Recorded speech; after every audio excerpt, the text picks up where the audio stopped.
సమస్య చాలా పెద్దది. ఇక్కడ పాల్గొన్న వాళ్ళు కూడా చాలా పెద్ద మేధావులందరూ పాల్గొన్నారు.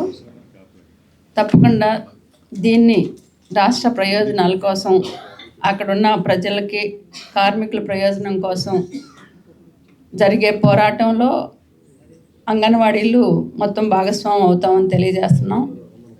ఒక్క విషయం, ఈ బైరైటీస్ అనేది ఒక రాయలసీమ ప్రాంతానికే కాదు, మొత్తం ఆంధ్ర రాష్ట్రానికి, దేశవ్యాప్తంగా ఈరోజు చాలా మంచి ఖనిజం అనేది మనం అందరం చెప్తున్నాం.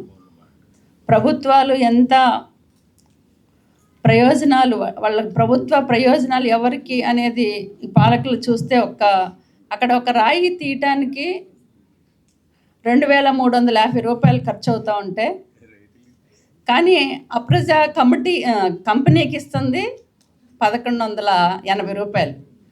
అంటే మన కార్మికులు చెప్తున్నారు, నెలకి ఏపీఎండిసికి 20 కోట్ల రూపాయలు నష్టం వస్తుంది. ప్రైవేట్ కంపెనీకి ఏమో లాభాలు వస్తున్నాయి, గవర్నమెంట్ సంస్థకేమో నష్టాలు వస్తున్నాయి. ఎవరి కోసం ఈరోజు ఈ పాలకులు పనిచేస్తున్నారనేది స్పష్టంగా అర్థమవుతా ఉంది.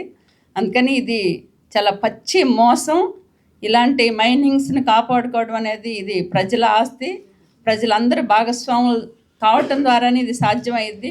మనకు తెలుసు, కేజీ బేసిన్లో అది కనుక ఆంధ్ర రాష్ట్రానికి ఉపయోగిస్తే 200 రూపాయలకే గ్యాస్ సిలిండర్ వస్తుంది అని చెప్పేసి అనేక మంది సైంటిస్టులు చెప్పిన చరిత్ర మనకు తెలుసు.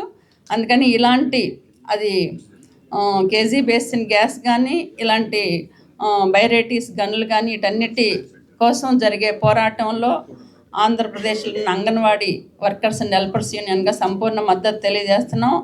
జరిగే పోరాటంలో మేమంతా భాగస్వాములు అవుతామని చెప్పేసి ఈ సందర్భంగా తెలియజేస్తూ ఈ అవకాశం ఇచ్చినందుకు మీ అందరికీ ధన్యవాదాలు తెలియజేస్తున్నాం.